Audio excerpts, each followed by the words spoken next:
We bought a 2025 Ford Escape PHEV. If we had a garage, it would be easy to recharge the battery, but we don't, so it involved quite a lot of extra kit. Starting at the wall socket, where I had to buy this cover to keep the rain and snow out, then an extension cord. So as you can see, that is connected to the actual plug-in cord. But to protect it, I bought a box to protect the connection. Then there's the actual cable, which I hoist over the wheel to keep it out of the elements.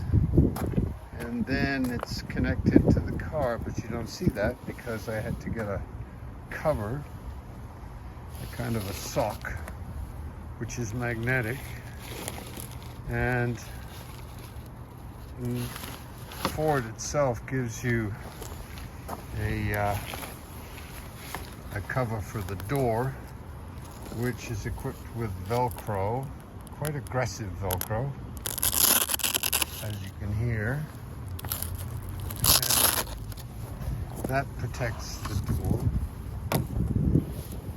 And then the actual plug, they give you a rubber cover for the thing about this Velcro here is that it's liable to catch the threads inside this sock, so I've had to cover that with plastic tape to make sure they don't pull away. And then